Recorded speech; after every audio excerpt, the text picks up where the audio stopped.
Buenas tardes a todas y todos. Albacete no es solo un territorio en el mapa. Albacete es paisaje. Albacete es memoria, es trabajo y es tradición. Es una manera particular de relacionarnos con la tierra, con el tiempo y también con la comunidad. Y precisamente mirar a lo nuestro, comprenderlo y ponerlo en valor es uno de los grandes objetivos de Aluex. Antes de comenzar, queremos agradecer a todas las entidades que hacen posibles este ciclo de conferencias y muy especialmente a la Fundación Global Caja, que apoya este bonito proyecto con todo su cariño. Gracias también a la Tribuna de Albacete por darnos continua difusión y apoyarnos para ampliar los horizontes de la cultura en nuestra ciudad y también en nuestra provincia. Y, cómo no, a la Diputación de Albacete por cedernos su casa. Gracias también a las compañeras que hacen posible que este ciclo de conferencias sea accesible para todos con ese lenguaje de signos. Hoy contamos con la presencia de Miguel Lucas Picazo, historiador y antropólogo, una persona que ha dedicado buena parte de su vida académica y profesional a estudiar, a interpretar y a divulgar el patrimonio cultural de nuestra tierra. Ha pertenecido al cuerpo de catedráticos de enseñanza secundaria, ejerciendo casi durante 40 años como profesor de Geografía, Historia y Ciencias Sociales. Ha sido también profesor asociado en la Universidad de Castilla-La Mancha, impartiendo docencia en Humanidades, en Medicina y Antropología del Parentesco y también en Patrimonio Histórico y Artístico en la UNED. Pertenece al Instituto de Estudios Albacetenses, donde dirigió el Departamento de Etnografía y es miembro de la Academia de Ciencias Sociales y Humanidades de Castilla-La Mancha. En los últimos años ha centrado su labor en la museografía y la divulgación del patrimonio cultural. La conferencia que hoy nos presenta lleva por título Cosmología Rural, el caso de Albacete. En ella abordará el concepto de la cosmología aplicado al mundo rural, esa forma de entender el universo campesino como un sistema de relaciones entre naturaleza y cultura, entre lo cultivado y lo silvestre, lo doméstico y lo salvaje. A través del caso de Albacete veremos cómo ese sistema productivo tradicional, que es estructurado, jerárquico y profundamente ritual, comenzó a transformarse a partir de los años 60 con los cambios agrarios y sociales, dando paso a una economía más terciarizada y a una nueva visión del mundo rural donde conviven tradición y también modernidad. Es, en definitiva, una invitación a comprender mejor quiénes somos a través de nuestra relación histórica con la tierra, porque entender nuestro paisaje cultural es también entender nuestra identidad. Escuchemos a Miguel Lucas Picazo. Les decía que, ahora sí. Les decía que tenía la costumbre de dar clases siempre de pie y se me hace raro estar sentado y hablar. Entonces voy a preferir estar de pie si no les importa. Comentaba, y lo primero de todo pues es dar las gracias tanto a Luis, que ya llevo con ellos dando talleres y cursos y le agradezco que siempre cuenten conmigo, pero sobre todo a los que siempre vienen a Luis en estos lunes tan ventosos como es febrero, y también a un grupo de amigos que veo que han hecho eco de esa llamada que suelo hacer por las redes, y veo que pues el salón, como decía, en un lunes de carnaval también que es, pues hayan molestado en venir aquí. Y bueno, voy a hablar de un término que en principio pues merece alguna aclaración, esto de cosmología. Esta mañana me preguntaba que si era algo que tenía que ver con Iker Jiménez, ¿no? Entonces digo, nada que ver con Iker Jiménez. La familia de los términos semánticos, hay toda una familia que tienen que ver con la cosmografía, cosmología, cosmogonía, es decir, hay toda una serie de términos que están muy relacionados con una manera de entender el universo, es decir, cómo el hombre en determinado momento, en determinadas épocas, ha tenido una visión del universo y cómo se ha relacionado con ese universo, unas relaciones que tienen mucho que ver con la naturaleza y con la cultura. De todo eso vamos a hablar, pero sobre todo me voy a referir a la provincia de Albacete y a unas zonas pues, que están, yo creo que las más castigadas y que son las zonas serranas de Albacete, que es donde podemos encontrar aún rasgos de esa cosmología. Decía, y lo he tomado de mi amigo Jordán, que también es profesor y está en el Instituto de Estudios Albacetenses y ha estudiado muchísimo toda la zona serrana. Él decía que cuando se ponía a investigar, y esto es muy común en la sierra, decía, allá arriba ya no quedan cristianos. Es decir, que en los años 60, cuando se va a producir la crisis de la agricultura, toda esa gente que vivía de una rambla de agua, que vivía de un hilo de agua, que había hecho una casa, un cortijo, que había hecho unas determinadas plantaciones, que se cultivaba de la huerta de arroz, toda esa gente en los años 60 y sobre todo ya en el 70, empezaron a abandonar los cortijos y decían que ya no había gente, ya no había cristianos en los cortijos.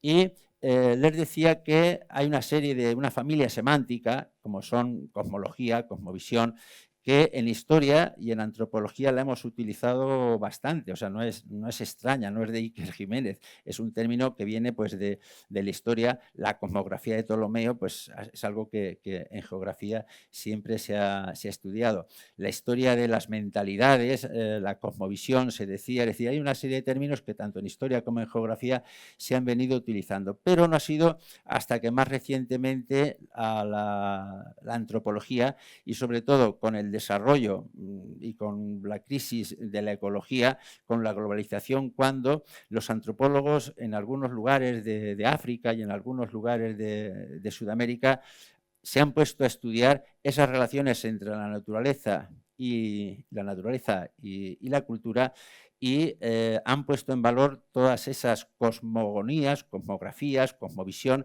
que estos pueblos tenían con la naturaleza. Normalmente, hasta el siglo XVIII, lo que ha predominado en las sociedades que eran totémicas o que eran animistas es que no se distinguía para nada lo que es cosmografía, lo que es naturaleza y sociedad. Estaba ambos unidos, es decir, que cuando cultivaban la lluvia, formaba parte, el hacedor de lluvia formaba parte de esa naturaleza. Es decir, lo que era sociedad y lo que era naturaleza estaba íntimamente unida. La tierra, una piedra, un canto, una roca, todo tenía que ver tanto con la sociedad como con la naturaleza. No va a ser hasta el siglo XVIII, sobre todo a partir del nacimiento del mercantilismo, de las sociedades ya más capitalistas, cuando se va a hacer una distinción entre lo que es naturaleza y lo que es sociedad. Y va a ser la sociedad la que va a entender a la naturaleza como una parte subordinada a la que se le tiene que robar, se le tiene que extraer, hasta que hemos llegado a la situación actual, que hemos hecho un extractivismo total y hemos dejado a la naturaleza totalmente arrinconada. Pues bien, este dualismo de naturaleza y de cultura es de lo que vamos a hablar. Y tal y como entienden ya no las sociedades que llamamos animistas, totémicas, sino la actual. Es decir, lo que vamos a hablar es de la situación en la que nos encontramos actualmente en nuestro campo. Vamos a hablar de la sociedad rural de Albacete.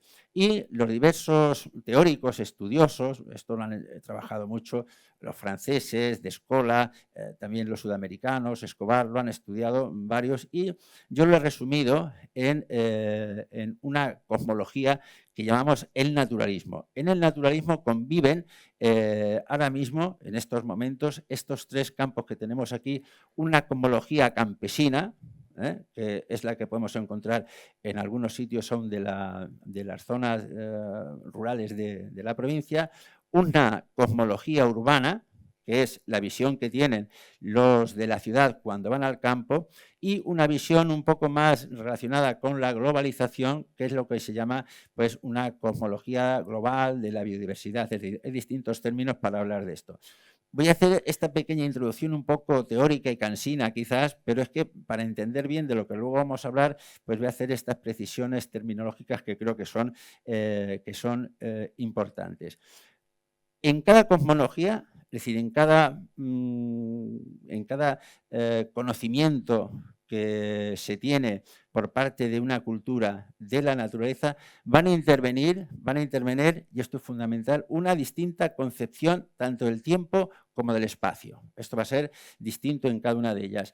Va a haber unos poderes, va a haber una jerarquía, va a haber unas prácticas sociales, va a haber unos valores, va a haber unos símbolos, es decir, va a haber lo que Pierre Bourdieu llamaba un hábitus, es decir, en cada una de estas cosmologías se van a dar todos estos componentes. Y Albacete, esta fotografía me gusta mucho porque este es Albacete de los años 50 y 60, que muchos de los que estamos aquí hemos llegado a conocer, y cuando hablamos de Albacete urbano, de Albacete de una gran ciudad, Albacete era esto, es decir, Albacete era un sitio que tenía, nada más salir de la calle Ancha, tenía huertas, en la calle Batalla del Salado eran eras, hasta hace poco, es decir, gente de mi edad la hemos visto, y esta es la imagen que teníamos, por ejemplo, de Albacete. En el naturalismo, es decir, la cosmología que se denomina naturalismo, tiene estas tres componentes, una que conviven en la actualidad. Una cosmología que yo llamo campesina, que es, digamos, la que ha quedado de ese antiguo mundo rural y campesino, una cosmología urbana, que es más artificial, y la que decía que es la biodiversidad. Yo le he puesto estos nombres, estos son míos, me he permitido este atrevimiento de llamarle a la urbana ruraleza y a la de la biodiversidad le llamamos globaleza. En la cosmología campesina, que es la que nos vamos a dedicar fundamentalmente, se dan estas características, y luego voy a describir poco a poco cada uno de estos ítems. Como les decía antes, en la cosmología campesina hay una concepción del tiempo que es cíclica. Esto es fundamental y que lo hemos olvidado, pero hasta los años 60 en los campos era así. Hay una concepción del espacio donde la vivienda es una extensión más del campo, la familia y el parentesco funcionan de una manera jerárquica, se extiende toda una red de parentesco con unas alianzas matrimoniales que son homogámicas, es decir, se casan entre los iguales, pero hay toda una jerarquía entre los mayores, los jóvenes, los adultos, de todo esto veremos. Y hay un apego ecológico a lo que es los lugares, hay una sociabilidad que está perfectamente marcada por un complejo de ritual, y muy importante, y a veces no entendemos, y de esto seguramente veis rápido porque quiero que luego dejar tiempo para poder intervenir. Y esto es muy interesante para entender muchas veces esa relación en una sociedad más cotizada como vivimos hoy, entender la relación entre los animales, lo que es animal doméstico y lo que es animal lo salvaje, que es la dicotomía, cómo funciona, pues creo que va a ser interesante. Sobre las comunidades rurales hay una cuestión que es fundamental y para comprender la actual crisis ecológica, y es que tradicionalmente el campesino ha utilizado, y esto es muy importante, solamente una parte del ecosistema, es decir, solamente ha utilizado una parte de los recursos que la naturaleza le ofrecía, es decir, tenía siempre para reponer y ha utilizado una parte. Esto es fundamental porque siempre ha habido un cuerpo, siempre ha habido una reserva con la que poder actuar. Y ha utilizado, por ejemplo, algunos elementos que son algunos olvidados ya, la grana y el zumaque. La grana desapareció casi en el siglo XVI, pero no se entendería, por ejemplo, todo el desarrollo bajo medieval de la provincia de Albacete y de gran parte de Castilla-La Mancha sin la grana, que es de lo que sostenía el tinte, hasta que no se descubre América y viene una grana mucho más barata. Lo que más venía de América no es oro y plata, como muchas veces se dice, los barcos venían cargados de cochinilla para obtener el color rojo, y la única forma de obtenerlo era la grana, y Alcaraz, todas las sierras tenían hasta un cuerpo de ejército, los soldados de sierra, los caballeros de la sierra, que vigilaban para que no se robara la grana, porque era del Marqués de Villena, en nuestro caso. Las huertas, como decía antes, la caza, la resina, colmenas, guano, carbón, es decir, se vivía de todos estos elementos que el monte podía utilizar o podía ofrecer, pero es solamente una parte. Había otra parte que era la que llamamos la parte salvaje, es decir, una parte del campo que era un poco temida, no se podía, donde estaban los animales salvajes, y se utilizaba toda esa parte que estaba domesticada. Esto es fundamental para entender por qué ha quedado de alguna manera residual. En la cosmovisión actual, más actual que la del mundo urbano, que yo llamo artificial, lo que se da es una mentalidad que es propia del universo urbano, es decir, de la mentalidad de la ciudad, del urbano. Esto va a aparecer cuando se va a producir la crisis campesina, es decir, en los años 60 y 70 es cuando se va a volver por parte de la ciudad al campo y a apreciar aquellas cualidades que el campo podía ofrecer. Va a desaparecer el cultivo tradicional, la naturaleza se hace salvaje, ahora vamos a ver algunas diapositivas donde vamos a ver esa visión que tenemos, yendo al campo se busca la autenticidad, es decir, poder estar en una cuadra, se va buscando todo esto como auténtico, que lo ven de forma muy distinta la gente de la ciudad a la gente que vive allí. Hay un choque de dos mundos y es sobre todo algo visual, es decir, se busca una estética, una belleza, un olor, un sabor, se busca todo esto, pero es más que nada visual. Socialmente, yo le he puesto ahí un limbo, es lo neorrural y se vive en un limbo social, porque cómo son vistos todos estos neorrurales que van al campo dentro de su jerarquía social tan estratificada, se forman ahí como lo que es un limbo. Aquí, esta fotografía en la que antes quería explicar, dice, allí arriba ya no quedan cristianos, allí arriba lo que queda es esto. Lo que queda es esto. Esta fotografía la pueden encontrar quien conozca la sierra en cualquier lugar de los cortijos, de las cortijadas, de las zonas altas de la sierra, donde ya no quedan cristianos, pueden encontrar estas fotografías de una rambla, un hilo de tierra, se canalizaba y regaba toda esta parcela. La visión que tiene alguien de la zona cuando ve esto es la dicotomía de bello y hermoso. Ve algo feo, ve algo que se ha asilvestrado. No ve una huerta como antes había aquí, sino que ve algo que es totalmente horrible para ellos. Sin embargo, un senderista, cuando ve esto, ve naturaleza, ve algo hermoso y ve algo que tiene ese valor que le da el mundo rural a la naturaleza. Un arrozal, esto era lo que podría ser la imagen de la derecha de ustedes, eso eran arrozales del Almazarán. Hoy si visitan esta fotografía, decimos el otro día, si visitan esa zona, pues encontrarán todo asilvestrado, salvajado, sin cultivar, y en los años 60 sería esto, un arrozal, que han desaparecido totalmente. El otro componente, la otra cosmología que pervive en el campo es la que llamamos de la biodiversidad, de la globalización. ¿Y qué es lo que se busca aquí? Lo auténtico, frente a lo que es avasallador, frente a las especies invasivas, lo que se va buscando en estos campos es algo que es auténtico. Se defiende lo que es las naturalezas locales, todos esos productos locales que hay. Incluso yo le he llamado aquí metáforas sociales, metáforas funcionan, aquellos que se dedican a la investigación, sobre todo los científicos, incluso toman desde el punto de vista social el aspecto de esos campesinos, incluso a veces en la forma social. En todo esto hay muchísimas metáforas, hay muchísimos simbolismos de cómo funcionan unas y otras.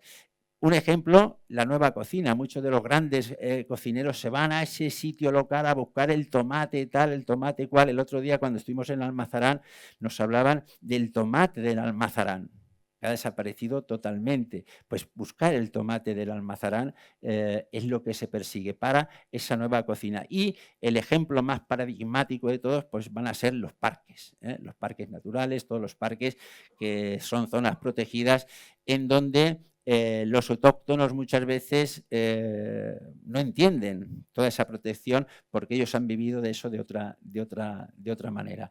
Esto sería, por ejemplo, la protección que hay sobre los Calares, el río Mundo, el Parque Natural de los Calares.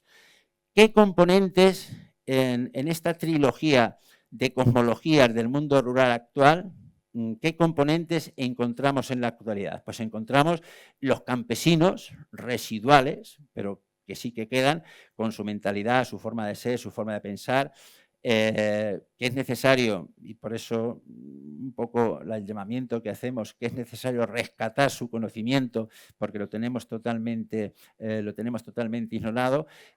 Los empresarios, los nuevos empresarios de la agricultura, muchas veces pues con esos tractores que han modernizado y que han industrializado las plantaciones, las nuevas plantaciones, está la administración, por supuesto, está todo lo que son la parte un poco comercial, talleres, etcétera, y también la presencia de lo que yo llamo pues la gente de la ciudad que vaya a vivir, los neorurales. Aquí tenemos, por ejemplo, lo que nos queda residual, esta fotografía no tiene de hace mucho tiempo, pues cómo ocupaban el espacio todos estos campesinos residuales, y en aquella fotografía la he puesto porque es la importancia que tenía el papel de la mujer en el trabajo en el campo, que ha sido fundamental. Esta era una arrocera, era una fotografía de una arrocera. Bien, les hablaba, y vamos ya a entrar, después de esta introducción un poco teórica. A mí me gusta mucho ir de la teoría al dato y después del dato a la teoría. Entonces, sin entrar mucho en toda esta disquisición teórica, pero sí que creo que era importante pues, hablar de esto. Porque estas tres cosmologías, o cosmovisiones si queréis llamarle, me da igual, hay diferencias teóricas, pero no vamos a entrar ahora en ello, hoy en día conviven en el campo y muchas veces entre las tres están tensionadas. Se crean conflictos, y no entenderlo cómo funciona es lo que está impidiendo muchas veces que el desarrollo rural sea el que tiene que ser. Entonces yo lo que abogo es por una parte conocer cómo son estas tres cosmologías y que entre ellas se entiendan para ese desarrollo. Les hablaba de la importancia que es la concepción del tiempo. Esto sí que es distinto en las sociedades tradicionales y en las sociedades actuales. Les he puesto esta fotografía que a mí me encanta, que es del Instituto de Canarias, pero es del Amarejo. Es del Amarejo. Los arqueólogos, una de las tendencias de los arqueólogos es la astroarqueología, y están cada vez más investigando. Se ha publicado hace poco y lo pueden encontrar en el Instituto de Estudios Albacetenses, un libro de Pozomoro, un estudio muy exhaustivo de todo, pero tiene un apartado que es sobre la ubicación de Pozomoro en relación con la astronomía, en relación con Venus, en relación con los astros. Un arqueólogo que conoce muy bien Albacete, porque es el que ha investigado el Acequión, ha trabajado en las morras, la orientación que tienen con relación a los equinoccios y a los solsticios. Esta fotografía está hecha en el equinoccio, en un equinoccio de marzo, en el equinoccio de primavera, a la salida del sol en el Amarejo. Gente que vivió en el Amarejo sabían perfectamente lo que ocurría en el equinoccio y sabía lo que ocurría en el solsticio. Estoy seguro, no está estudiado, pero que en el Acequión, la gente que vivió, la orientación que tiene, por ejemplo, el peñón de las Peñas de San Pedro y Chinchilla, tiene muchísima importancia a la hora de la medición del tiempo que ellos tenían. Pero la concepción cíclica, que más he trabajado yo, y que esta se repite en cualquier este círculo, lo pueden aplicar a cualquier pueblo de la provincia de Albacete, y yo creo que también de España, que se refiere a la concepción cíclica del tiempo. Es decir, la concepción en el mundo rural del tiempo, y esto lo sabrán si le han preguntado alguna vez a sus abuelas, o si son más jóvenes a las bisabuelas, no sabían en el mundo rural los años que tenían.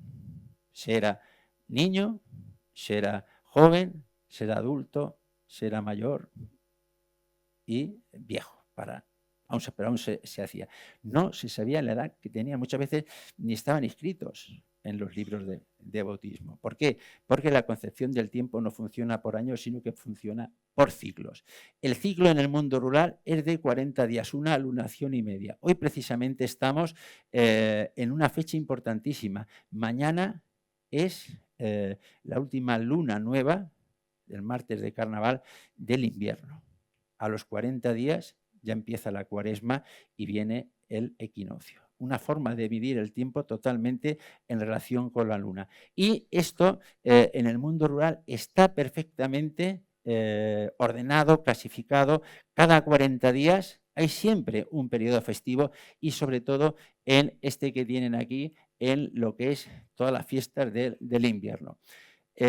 Si quieren estudiarlo, verlo de una forma más detenida, en el Museo del Carnaval de Tarazona lo estudiamos aplicado a Tarazona y desde que empieza el ciclo invernal, la Iglesia lo cristianizó con Santa Bárbara, Santa Lucía, San Antón, la Candelaria, San Blas, los matachines, y hoy lunes, es precisamente el día de los espantajos. Es el día en el que la gente se disfraza con una máscara de un animal, se pone de espantajo porque mañana es el martes del carnaval, que es una fiesta fundamental. 40 días de cuaresma y otra vez la resurrección. La primavera popular empieza mañana. Es mañana cuando empieza, no empieza en el equinoccio. Esto se repite en todos los pueblos de la provincia, pero no solamente es en los pueblos, sino que también en el arte, por ejemplo, en el Aguador, este cuadro conocido, lo que está haciendo aquí es precisamente las edades. El señor mayor le está dando una copa de agua que tiene un higo, fundamental el higo dentro, se lo está dando al joven bajo la mirada del adulto, las 3 edades, que en nuestros pueblos funciona. El invierno, la gestación, la primavera, que corresponde con la niñez, los ritos de paso, en el verano la adultez y el otoño la vejez. Esto funciona, la concepción del tiempo del mundo rural es esta. Esta sí que ha desaparecido y sí que se mantiene muy, muy, muy residual. Nosotros la hemos recogido, la hemos estudiado, pero con la literatura oral de la gente que hemos encontrado, y bueno, y todo eso está ritualizado con canciones, versos, muchísima literatura oral. Aquí tienen precisamente ese rito del higo, ¿no? El aligui. El aligui no es otra cosa que el rito de paso del tiempo que les comentaba. Es el inicio de los jóvenes, de la edad ya del niño a lo que es adulto, y el higo simboliza pues, es un inicio sexual, rito sexual. Luego ya viene, pues bueno, la concepción del tiempo medida con los relojes de sol o el tardón. Esta es una reproducción de cómo sería, se la debo a José de las Heras, cómo sería Alcaraz cuando se construye la torre del Tardón, y precisamente con una campana para medir los tiempos. Hablamos de la casa y le decía que la casa es la prolongación del campo. Esto es lo que ha quedado, estas casas, y esto es el campo del Almazarán que antes les comentaba. La casa y el campo forman toda una unidad. Aquí tiene, por ejemplo, cómo se aprovechaba para vivir cualquier espacio natural. Aquí tienen lo que es en las casas de Juan Núñez, en una rambla, lo que ellos llaman la ceja, las construcciones que ellos tenían, y a su vez de ser vivienda, dentro cultivaban también, por ejemplo, champiñón, es decir, optimización de todo lo que es la naturaleza. O en aquella es muy típica, que es aprovechar un hilo de agua para poder luego regar en distintos escalones pues todo lo que es la zona. La casa que se ocupa de una manera distinta por cada miembro de la sociedad. La mujer tiene sus espacios, el hombre tiene sus espacios, los animales tienen sus espacios, es decir, la concepción de la casa es totalmente distinta a lo que es la ocupación de la casa ya en las sociedades modernas. El horno que está integrado, los lavaderos que están en las afueras, a veces son comunitarios, a veces son individuales. Lo natural y lo social está totalmente integrado. Hay una integración total. Y para que esto funcione, cada cosmología tiene su propia organización social. En el caso de las sociedades campesinas, lo que funciona pues, son las redes de parentesco. Les voy a poner algunos ejemplos, luego se traduce en rituales, como tienen aquí pues unos bailes que se hacen en las pedanías, y después las bodas antiguas, de estas de las invitaciones, donde siempre el que está es el cura en primer lugar, pero lo que es el matrimonio, todo el enlace del parentesco, está totalmente siempre relacionado con la tierra. En algunos lugares que hemos hecho trabajos donde el minifundio ya no puede ser más pequeño porque es imposible vivir, nada más nacer, las familias adjudican o hacen el trato para el matrimonio de los descendientes que tienen las parcelas juntas. Nada más nacer. Es un Albacete. En la sierra de Albacete ocurría esto. Es una estrategia matrimonial para poder pervivir y para poder mantenerse. Todo lo que es el parentesco homogámico, es decir, se casan entre iguales, y está perfectamente organizado el papel que cada miembro de la sociedad va a tener, el papel de la mujer, el papel de los mayores, el papel de los jóvenes, todo. Y todo tremendamente ritualizado, como ahora veremos. Hay un apego a los lugares, algo que no tenemos ahora, ¿no? Lo que yo llamo... En las sociedades actuales tú vas a un centro comercial y lo mismo da que estés en Nueva York, que estés en Imaginalia. Son exactamente igual. Es exactamente igual. Son lugares que han perdido esa identidad de lo local. El ritual de los apegos a los lugares es algo que caracterizaba a todas estas sociedades. Y sobre todo...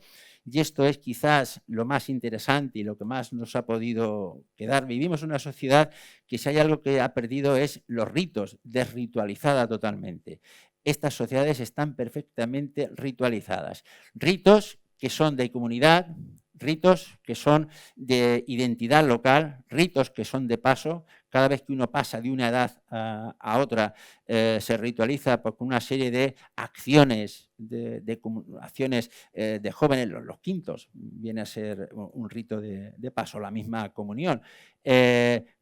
Confirman la identidad local. Un pueblo frente a otro tiene una rivalidad, no se pueden casar entre pueblos si no tienen una confirmación de un pueblo sobre otro. Para eso están los pilones, ¿no? Las peleas que había por echar en el pilón o pedir la patente, todos estos rituales que en los pueblos ha sido habituales hasta los años 60 o 70.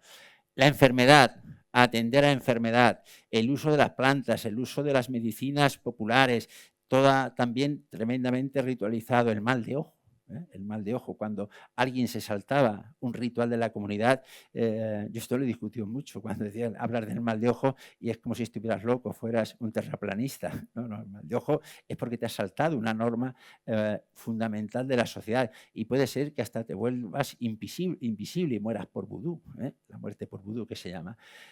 Acciones ritualizadas sobre todo por la Iglesia. La Iglesia fue la que recogió todos estos rituales y los supo adaptar al propio cristianismo. Jesús, por ejemplo, va a nacer en un solsticio y va a morir también relacionado pues, con un equinoccio, ¿no? La vida y la muerte totalmente ritualizada. Símbolos, metáforas, el genio creativo. Para poder vivir hay que hacer cosas a veces que ni los científicos, matemáticos, físicos, hacer cualquier artilugio para elevar el agua, para llevarlo a un sitio, se requiere un genio creativo enorme, una artesanía, una flauta musical, cualquier cosa, pues requiere un enorme genio creativo y la música y lo que es la oralidad, toda la literatura oral, pues va a tener un papel fundamental. Son los ritos de sociabilidad manifestados pues, en procesiones, quizás la más importante o la más llamativa ha sido la del Corpus, pero también las celebraciones vespertinas de hombres solo haciéndose la cuerva. Bien.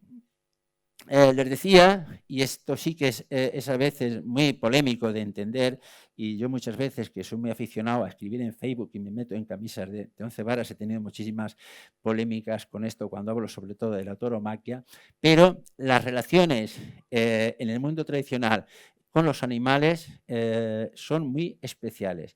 El animal, las relaciones humanas-animales son de subordinación y hay un tipo de concepción y una distinción, está claro en la cosmología campesina lo que es doméstico y lo que es salvaje. ¿eh? El lobo desapareció aquí en los años 20 o en los años 30 de la anterior centuria, ya no hay lobos, pero aquí había lobos. Y el lobo, igual que está pasando en otros lugares ahora, el lobo era el peor enemigo. Era el peor enemigo de esas sociedades. Era lo salvaje. Ahora el lobo es lo protegido. Para que vean el cambio, para entender este cambio de las relaciones con los animales. Y si hay un tema polémico con los animales, es el tema relacionado con la tauromaquia. Sobre animales hay una relación, por ejemplo, ya no solamente con los toros, sino también los caballos, los gallos, las cabras, los fantásticos también, en lo que son dragones, tarascas, animales míticos. Es decir, que el mundo animal es fundamental en las sociedades rurales y lo hemos olvidado porque hemos mascotizado. En la sociedad urbana estamos totalmente mascotizados. Este es un mapa de la provincia de Albacete donde, fíjense, en la parte sur, que es donde más predomina la sierra, en todos estos lugares hay encierros. Y en la parte más urbana, es decir, más próxima, más llana, el Albacete más urbano, es donde están las plazas de toros ya de las corridas oficiales. Puede desaparecer, de momento, puede desaparecer las corridas oficiales, normativas, pueden desaparecer, pero quien conozca la sierra, en todos estos lugares donde hay encierros, aún siguen cumpliendo un papel de relación social fundamental. El otro día, para San Blas, que fuimos a Elche de la sierra, nos topamos por los caminos con la gente que iba con caballos, los jóvenes que iban con caballos a por los toros y después los iban corriendo. Es un ritual que está vivo aún en esas sociedades y que tiene un componente social importante. Yo no digo estar a favor o en contra, pero sí que hay que conocer, y si existe en esa dimensión que tiene, es por algo, a eso me refiero. No me voy a extender de esto mucho en la etnomúsica, pero es fundamental porque el próximo lunes la conferencia la va a impartir mi amigo Manuel Luna, y él fue de los primeros que en los años 70, ella se dedicó a recopilar todo lo que son las etnomúsicas, pero sí se ha dado un fenómeno, y me voy a referir brevemente, que sí que merece la pena reconocer. Precisamente el fin de semana que viene, en Nervio, hay un festival de cuadrillas y que hay un fenómeno cuadrillero que ha tenido lugar en la zona del noroeste murciano, en la zona de Caravaca, en la zona donde han pervivido hasta los años 70 y 80 cuadrillas de músicos, que aún seguían haciendo ese ritual. Ese ritual que está a punto de desaparecer lo han recogido los jóvenes y ha surgido el fenómeno de Barranda y el fenómeno de los festivales de cuadrillas, que en la zona de Murcia está extendidísimo, y de ahí ha ido a Nerpio, y el fin de semana de hecho lo van a tener, y es una manifestación extraordinaria sobre el toque de música. Así que nuestro amigo también del Instituto de Estudios, Julio Guillén, ha estudiado la forma tan distinta de tocar.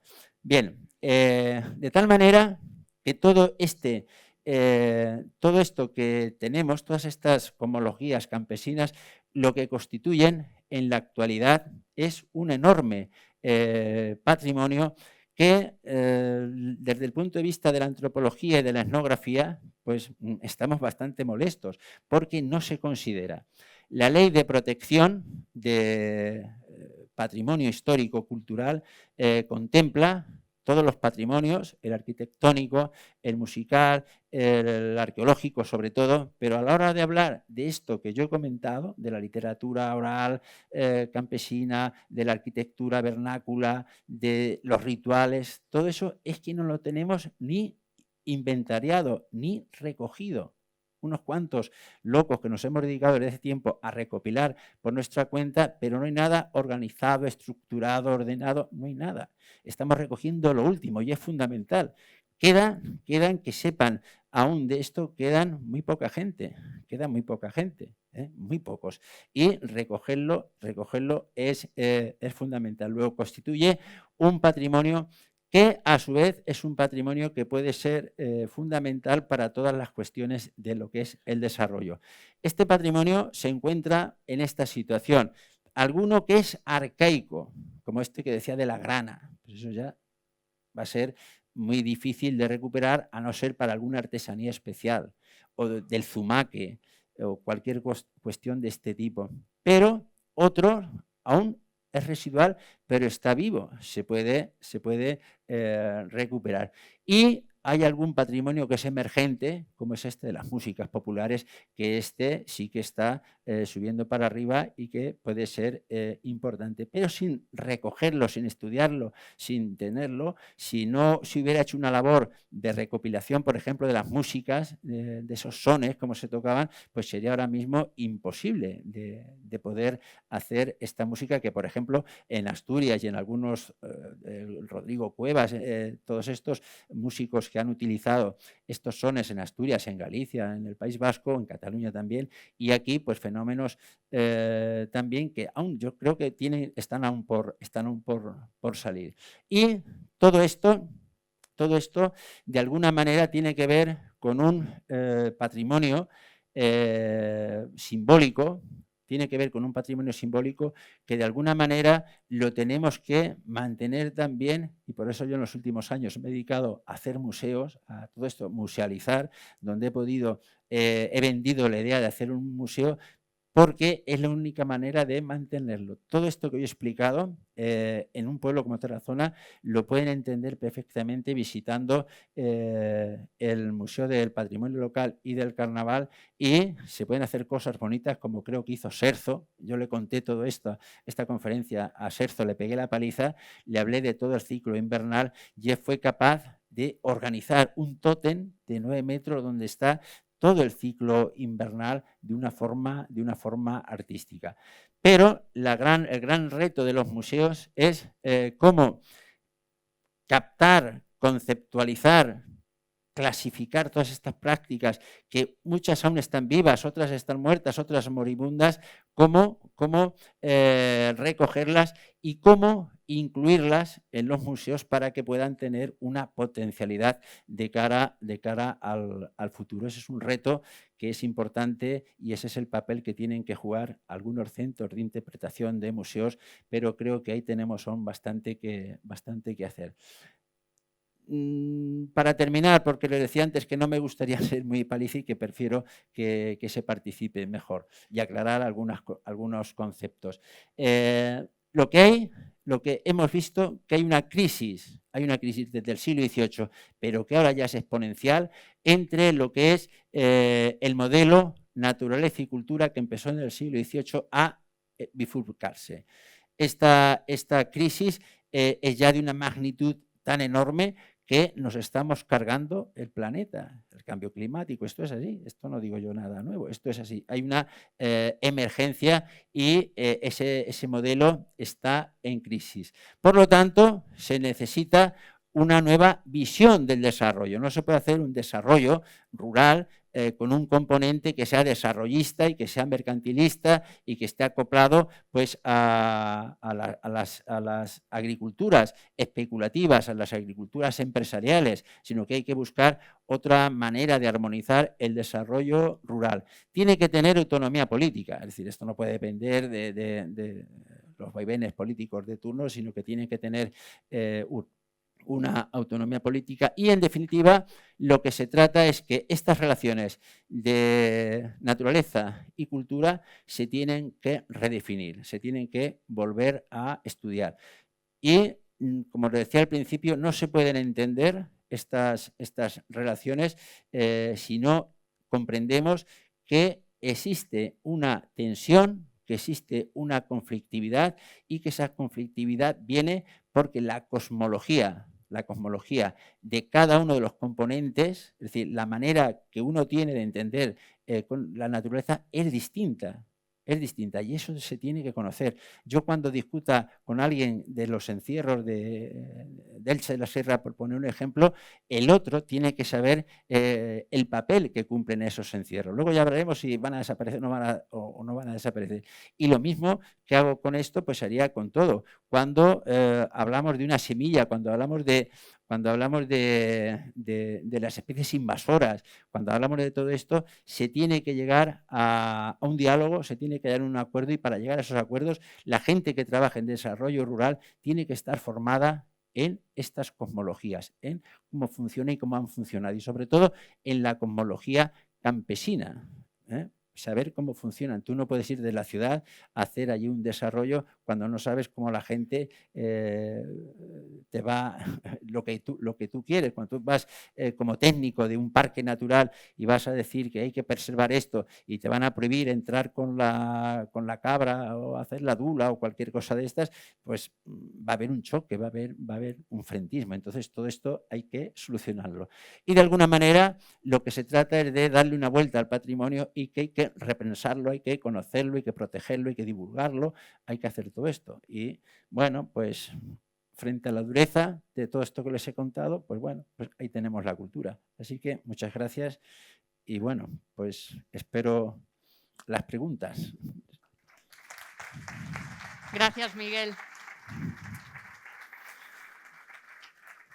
He sido rápido, ¿eh? Sí, vamos a ver qué preguntas. Levantan la mano y me voy acercando con el micrófono. Sí. Gracias. Miguel, buenas tardes. Gracias. Buenas tardes. Por la conferencia. Repensar el patrimonio es la última conclusión a la que llegabas, pero antes habías dicho que ni siquiera se conoce, que ni siquiera se ha trabajado, ni siquiera está inventariado. Entonces, ¿cómo funcionaría esa conclusión? Pues el patrimonio está legislado, o sea que tenemos una ley de patrimonio nacional, tenemos una ley de patrimonio regional y después hay también una competencia que tienen los ayuntamientos. ¿Qué pasa? Que cuando se habla de patrimonio, casi siempre se nos va a los parques arqueológicos, por ejemplo, que son necesarios y está bien.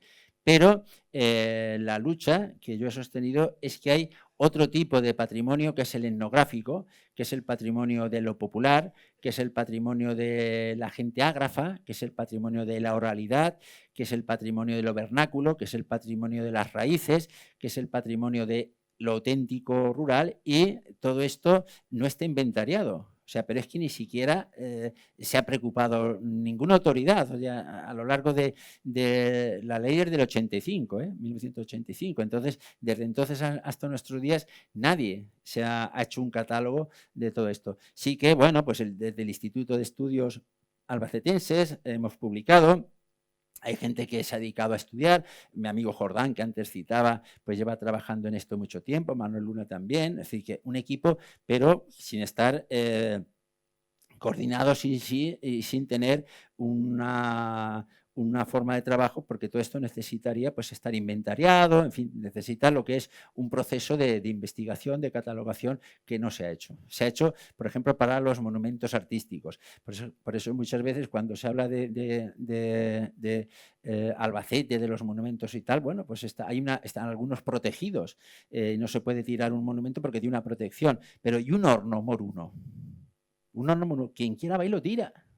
Y no pasa absolutamente nada. Tú cambias una reja de aquí de se arma un lío, las rejas, por ejemplo, que no hay que cambiarlas, y se arma un lío. Pero tú vas a un pueblo y tiras un horno o una canalización de agua o un sistema de riego, que es fundamental, los sistemas de riego. Eso es lo que decía yo antes, el genio creativo, para hacer como un hilo de agua, tú lo llevas al lavadero, a la huerta, tal. Eso necesita cómo captan el agua, cómo se busca el agua, todo ese genio creativo, todo eso no está para nada inventariado y no pasa nada si se destruye un pozo, un aljibe, un lavadero. Hay pueblos que tienen lavaderos y algunos ahora los han arreglado, pero hay muchísimos que están destrozados. Yo cuando recorro la sierra siempre tengo un catálogo de lavaderos y hay muchísimos que están totalmente abandonados y arreglarlos vale poco, pues ni eso. Sí, desde luego has apuntado cantidad de datos importantes y cada uno además se podría profundizar muchísimo. Pero a mí me da que pensar en cuanto al, diríamos, vamos a decir la palabra problema, de que tenemos una parte de nuestra historia reciente que por lo visto no va a quedar prácticamente como quien dice escrita, por así decirlo, para que se conozca. No es que vivimos muy rápido, no es que se están produciendo los cambios muy rápidos, Me explico, la historia del siglo XVIII, del siglo XIX, bueno, está escrita y tal, pero es que desde los años 60 hasta el día de hoy es que hemos pasado de reírnos, de ver un zapatófono, a que hoy día vamos con el teléfono a todos lados y para poner la calefacción a no sé cuántos kilómetros. Quiero decir, está pasando todo tan rápido que no da tiempo de asimilarlo. Entonces, como no da tiempo de asimilarlo, no hay tiempo para escribirlo y no hay tiempo para explicarlo. ¿Podría ser? Bueno, viene de los años, o sea, llevamos ya de esto mucho tiempo, de los años, la crisis del mundo agrario tradicional se empieza a producir en los años 60 de la anterior centuria, ¿eh? Entonces ha pasado mucho tiempo. Es cierto, y he dicho una verdad muy grande, que es que como era campesino, y bueno, por aquí hay un Bernardo, no sé si estará por ahí, que ha escrito un libro que se llama La Losa, y en ese libro lo cuenta muy bien. Daba vergüenza el que se tuvo que ir a estudiar, si me permites que cuente, que se tuvo que ir a estudiar allí con los curas, y claro, él nunca se había duchado en su casa. Entonces, claro, todo ese mundo es que daba vergüenza, ¿eh? Todo ese mundo que él nos cuenta en su novela y que los que somos mayores lo hemos conocido. Yo soy de Tarazona, un pueblo grande, pero pasaba exactamente igual. Entonces nos avergonzábamos de esa mentalidad, nos avergonzábamos todos. Entonces, claro, no lo queríamos ni recoger, ni retener, ni nada. Y tener una casa de tapial, que ahora hemos visto en las crecidas, muchas de estas casas, ya que hay también un arquitecto que conoce bien el tema, muchas de estas casas están construidas a resistencia con piedra, resistencia y tal, y hubieran resistido las aguas, y ya han resistido en Grazalema ese embate de aguas, que hoy una vivienda pues no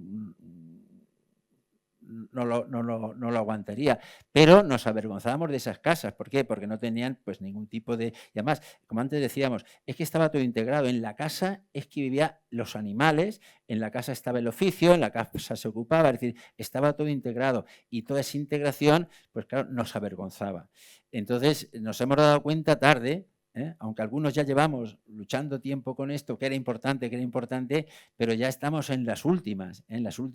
Ya para recoger algo así interesante te tienes que ir a una residencia de la tercera edad, de una zona así, recoger allí, preguntar y reconstruir, y que te vayan contando. Y además que también es difícil recoger, que no es fácil, no es en un archivo que está todo escrito, que hablar con la gente de estas cosas a veces es complicado. Pero no es que hemos tenido tiempo, pero no le hemos dedicado atención, no lo hemos valorado, lo hemos destruido.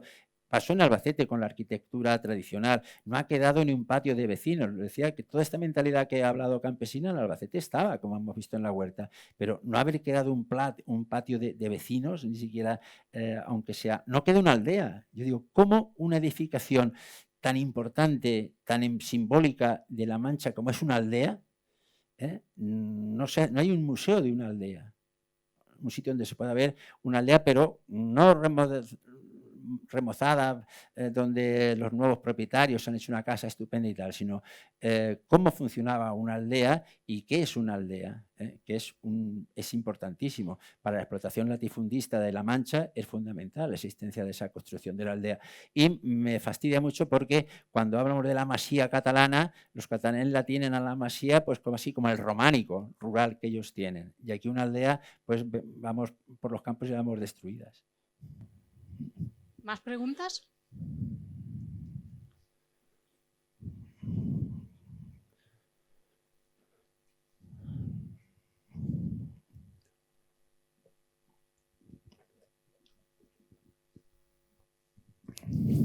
Hola, buenas tardes. No sé si ¿me oís? Sí. Bueno, pues esto va a parecer una cuña publicitaria, pero creo que tiene que ver mucho con el asunto que hoy se ha inaugurado en el Centro José Saramago de la Universidad Popular una exposición llamada El Esparto, Naturaleza y Cultura. Creo que merece la pena, creo que está entroncada con nuestro patrimonio, con la cosmogonía rural, y creo que merece la pena porque es, ya os digo, de una gran extensión, no va a estar mucho tiempo, pero creo que entronca claramente, y hay gente todavía, como el aula de la naturaleza de la Universidad Popular, que se preocupa, aunque como dice Miguel, pues posiblemente sea un grano perdido en medio del campo ya que no se cultiva. Gracias. Sí, hay que reconocer el trabajo que está haciendo José Fajardo y además también pues gran parte de los etnobotánicos. En todo esto que he dicho del patrimonio es muy importante también el papel que han tenido la botánica, ¿no? Entonces el trabajo que se ha hecho en Albacete con la botánica es importante y el trabajo que está haciendo José, no solamente con el esparto, Fajardo me refiero, sino que también con las veredas. Hace poco presentamos en Cartagena un trabajo sobre las veredas y los segadores, cómo los segadores de La Mancha iban a Cartagena y luego cómo ellos venían aquí y cómo eran esas relaciones, la importancia que han tenido las veredas y el mundo vegetal, que también tiene mucho que ver, el mundo de la cuerda, con febrero, con lo que es San Blas, que es el patrón de la cordelería, tiene muchísima importancia y también mucho que ver con los vientos, con la garganta, todo es muy simbólico todo. Y los cordeleros, los vientos, San Blas, que es el santo de ellos, por el trabajo que ellos hacían, las cuerdas vocales, ¿no? De las cuerdas, los cánticos que había. Todo eso muy desconocido, muy desconocido. Se habla de San Blas, que cuida las gargantas y ya está, pero la importancia que tiene San Blas en el mundo rural por la cordelería es fundamental. ¿Más preguntas por aquí? Yo te quería hacer una pregunta que va un poquito vinculada a las nuevas generaciones, ¿no? Comentaba esta chica de aquí de la izquierda, digo chica porque hay que... vamos a ver, de las relaciones que tú tienes con la gente más joven, todos los que estamos aquí pintamos canas, ¿qué interés suscita este tipo de, por ejemplo, la cosmología rural en la juventud? Te lo digo porque mi experiencia es bastante nefasta en ese sentido. Es decir, el interés está muy relacionado con las nuevas tecnologías, si el móvil es mejor, las redes sociales y tal. Y muchas veces cuando intento transmitir este tipo de cosas en mi entorno, les importa un bledo. Es decir, y que se rompa un pilón, como tú has dicho, o pues se levante una vereda, se ocupe, ese tipo de cosas, observo que no les importa nada. Entonces me preocupa, hay un tema, y es que cuando pasemos nosotros, es decir, los que estamos un poco interesados en esta temática, ¿esto realmente va a tener continuidad? ¿Cómo lo ves tú? Pues hay sectores, claro, hay cosas que se pueden mantener y otras que no. Claro, no vamos aquí a reivindicar como los neorurales una casa que no tiene, que para hacer las necesidades tienes que ir al campo, ¿no? Pero sí que, por ejemplo, con la música es importantísimo. Sí que se ha captado y hay zonas de Granada, de Almería, de Murcia, donde la principal actividad de verano y de invierno, las aguilanderas o en verano, es la música y se han adaptado perfectamente. Sí que la verdad que cuando yo he dado clases, como sabes, en la universidad de patrimonio etnográfico, y claro, cuando tú lo cuentas, de una suena así raro, pero cuando empiezas a hablar de todo esto y empiezas a hablar de la importancia que tiene un rito, otro tal, la gente se engancha porque es interesante. Claro, si tú vas a un museo etnográfico y ves colgadas hoces y un trillo suelto y tal, claro, pues eso un poco te crea rechazo, pero cuando tú lo contextualizas y le hablas de toda la simbología, de todo esto, a la gente le suele gustar. De hecho, en Aluex llevamos ya hecho dos cursos y cada vez, ya este año hemos descansado, pero hay una atracción y hay un interés siempre, claro, de gente mayor. Pero todo es pedagogía. Es que esto, claro, se tiene que enseñar desde las escuelas, desde pequeño, se tiene que enseñar a valorar. En eso sí que, antes ponía el ejemplo de los catalanes y de los vascos también, es que en las escuelas vascas, en las icastolas, es que todo esto, apreciar la naturaleza es que se les enseña. O en Finlandia, escuchaba el otro día que en la educación 3 días, aunque nieva mucho y hace mucho frío allí, las clases se dan en la calle, se dan en el medio natural. Entonces aquí todo eso no estamos acostumbrados. Entonces, claro, no se valora. Hay que hacer mucha pedagogía, que no se ha hecho. Nos hemos más preocupado en enseñar la historia de los reyes católicos y tal, y no este tipo de cuestiones. Pero vamos, yo le veo, no soy tan negativo en esto, le veo que tiene, cuando tú le explicas bien, la gente le interesa. ¿Qué si no? ¿Por qué el interés de todas estas películas, las sagas, los videojuegos, vienen a ser muchas veces cosmologías de este tipo? Inventadas, recreadas, pero funcionan de la misma manera. Bueno, a mí me parece que esta última, aspecto que estáis comentando, me parece de lo más interesante.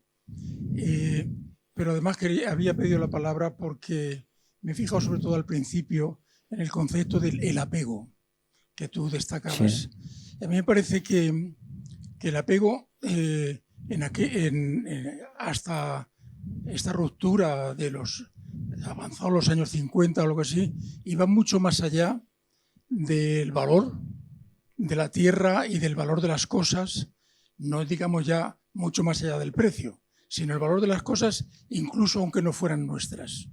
Yo viví una situación en el año 56, 58, en que en una aldea cercana a Barrás, en Blancares, donde acababa la siega y estábamos en el día de la liquidación, los agrimensores a los que nos llamaban cuando no se habían apañado, que decíamos, o arreglado los dueños con los segadores, que entonces, sabéis, se segaba a mano y a destajo. Bueno, en aquel caso todavía estaban un poco más enfrentados de lo habitual, pero ocurrió un incendio en un campo mientras estábamos midiendo. De golpe, no me acuerdo por qué, una chispa empezó y había un día de mucho viento. Y en un momento 3 o 4 de los caballones de mies estaban ardiendo. Y aquellos segadores que estaban enfrentados con el dueño, como fieras, se lanzaron con sus propias camisas a golpear sobre aquellos trozos del rastrojo que estaban ardiendo y lo apagaron en menos de 10 minutos.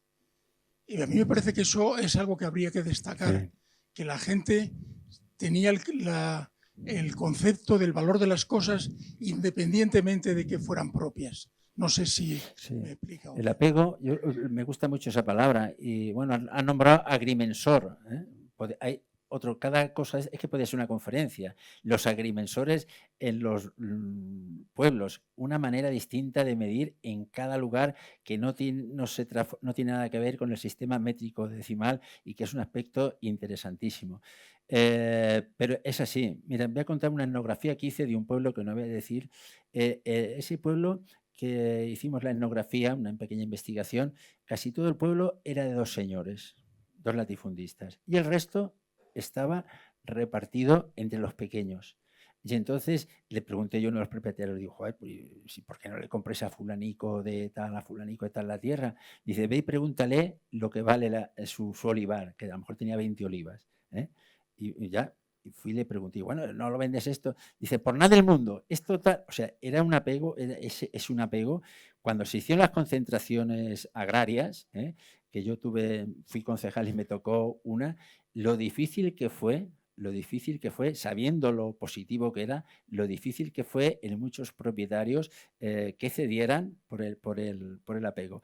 A eso me refería, que cuando se hace un trabajo de este tipo, como puede ser una concentración, todo esto es que lo tienes que conocer a la perfección y eso requiere pues mucho diálogo, mucha palabra y claro, el valor mercantil es que es muy distinto al valor emocional, sentimental de las cosas y eso lo sabemos bien, pero muy interesante, sí. Por eso utilizo tanto apego. ¿Alguna pregunta más? ¿Por allí? Voy.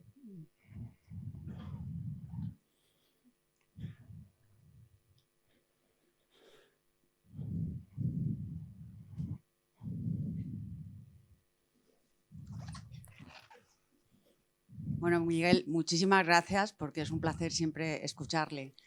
A ver, yo plantear dos cosas. Una, sí que es cierto que aquí, por ejemplo, en España, sí que se tiene todavía mucho apego a las tradiciones y a esa cultura etnográfica que has comentado, sobre todo en el norte, Galicia, Asturias.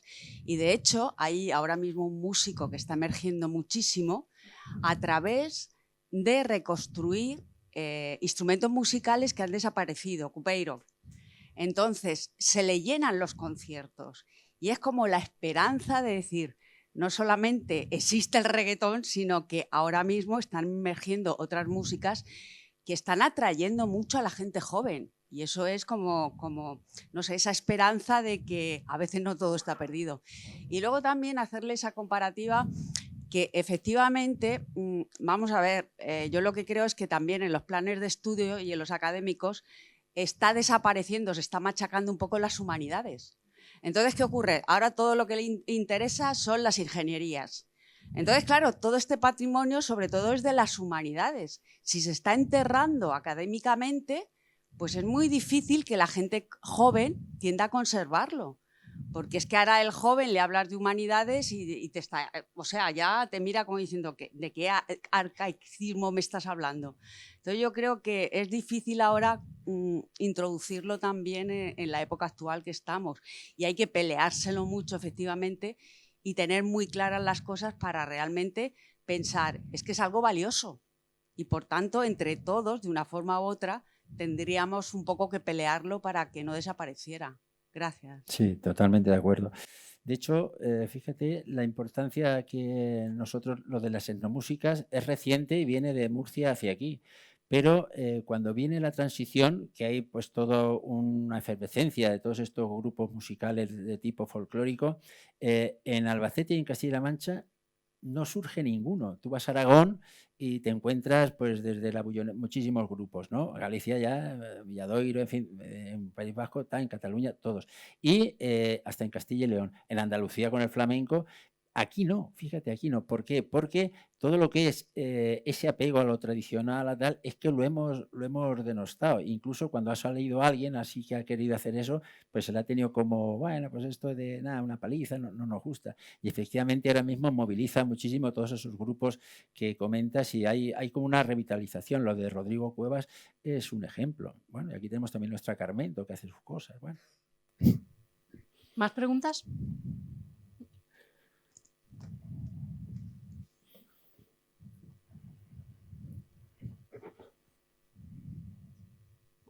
Buenas tardes y en primer lugar darte las gracias por la magnífica conferencia y luego quería un poco ver el tema de los animales, que creo que es algo que suscita cierta polémica. Sí. Cuando se ha puesto ahí en el mapa que has puesto de las localidades que hay en la sierra que tienen encierros populares, yo que los sigo y procuro ir a casi todos, faltan muchísimas localidades. Sí. He hecho un resumen ya, claro. Hay en aldeas, los de las aldeas no están. están. Muy grande porque hay aldeas, hay pedanías y todos los tienen conozco. su encierro. Entonces la pregunta es un poco, más que pregunta, es ver tú, ¿qué te parece a ti? ¿Por qué ha cambiado la sociedad tanto en el sentir hacia los animales? Lo que sienten todavía en estos pueblos serranos respecto al toro del encierro, en general la sociedad ha cambiado mucho respecto a eso. ¿Por qué pasa eso y qué opinas tú de eso? No sé si me he explicado bien. Sí.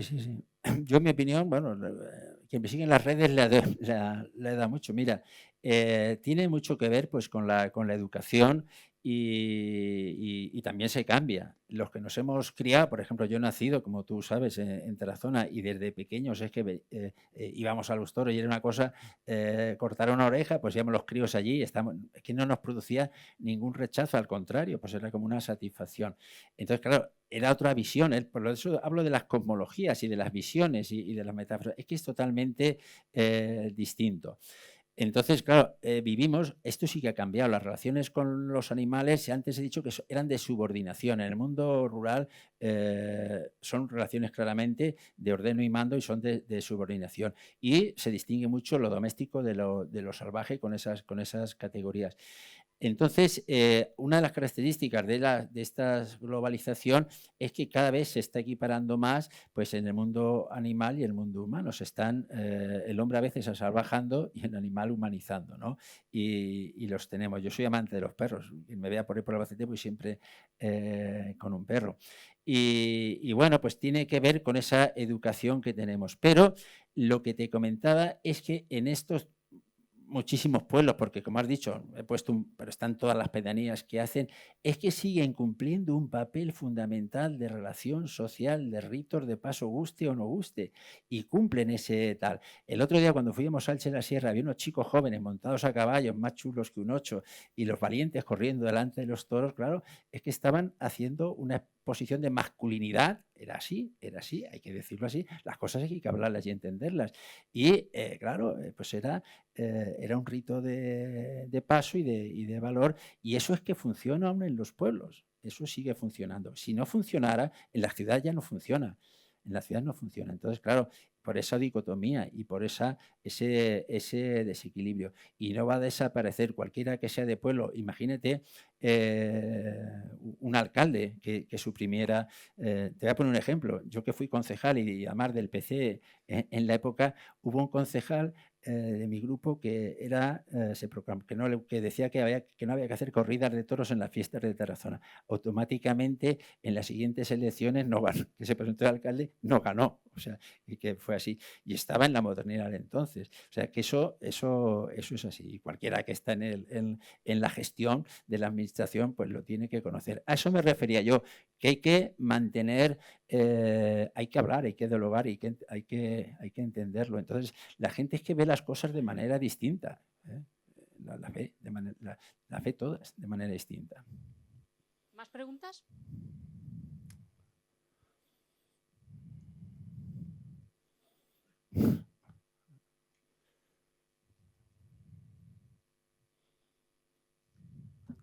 Hola Miguel, Buenas. nos conocemos.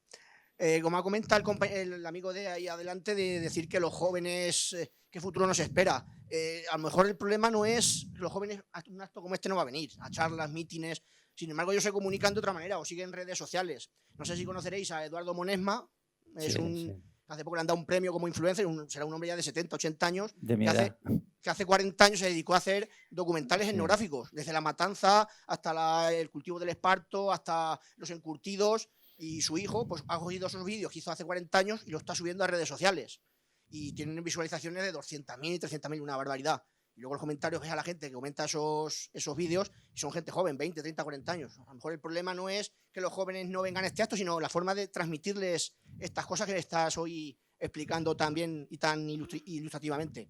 Y otra cosa que has nombrado también, has nombrado el País Vasco y Cataluña, que tendrán sus cosas, pero precisamente yo por conocimiento, hay un movimiento ahora mismo en Euskadi que muchos chavales jóvenes están cantando en euskera y usan el chistu, la chalaparta, y los están metiendo con bases de electrónica, Sí. batería, guitarra eléctrica, no me acuerdo ahora mismo cómo se llama el chaval, pero es que en junio tiene un concierto en San Mamés, que para llenar San Mamés tienes que meter mucha gente, y es que lo ha llenado, y canta exclusivamente en euskera, Sí.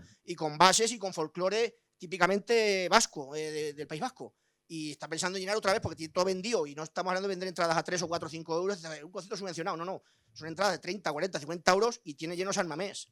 Y está pensando en meter al día siguiente o 2 días después para volver a llenar San Mamés cantando folclore vasco, con bases de chalaparta, chistu y música electrónica, que es lo que le llega a los jóvenes. Lo que estamos diciendo de, a lo mejor, la desconexión o como tú mismo has comentado, de la vergüenza que a lo mejor aquí no hay nadie que use la dulzaina o use, me refiero en Castilla o la León o Castilla-La Mancha, que use la dulzaina, la pandereta, la zambomba, típicos de nuestra tierra.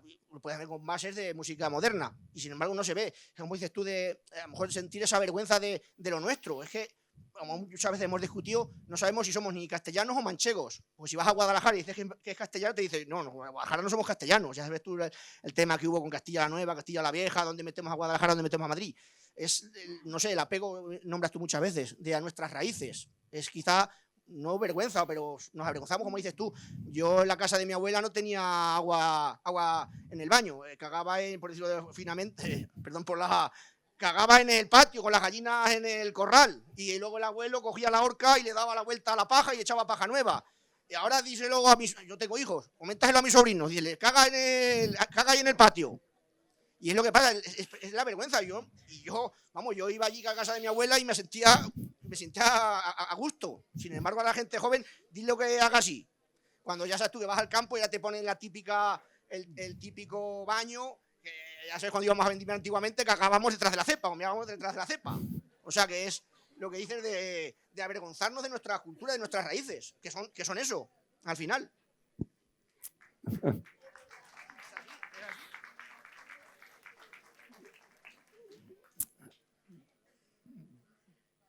Bueno. ¿Le quiere comentar algo, Miguel?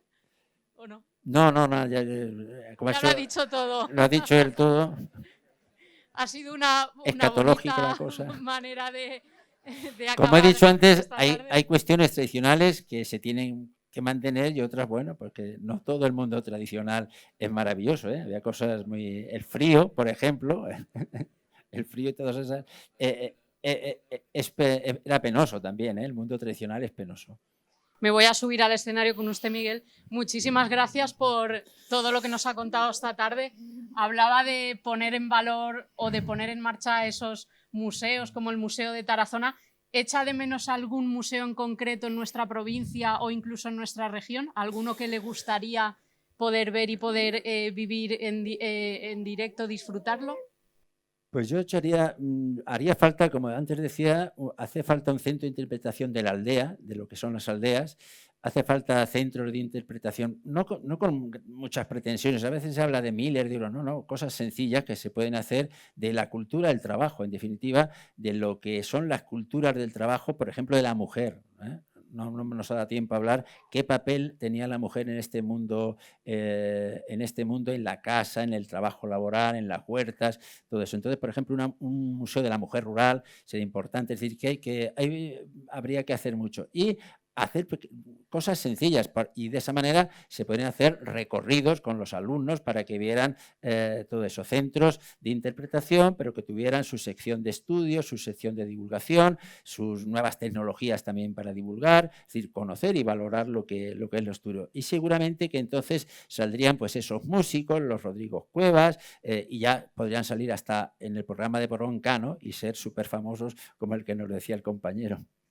Al final los museos y los centros de interpretación son una manera de mantener viva nuestra tradición y nuestros recuerdos. Esperemos que más pronto que tarde los podamos ver, sobre todo por las generaciones que vienen detrás de nosotros, para que tengan opción de recordar y de vivir la manera en la que vivían nuestros antepasados. Le voy a pedir a nuestro presidente que nos acompañe en el escenario y yo me voy a echar para atrás porque queremos agradecerle con un detalle que nos haya querido acompañar en este ciclo de conferencias de Aluex.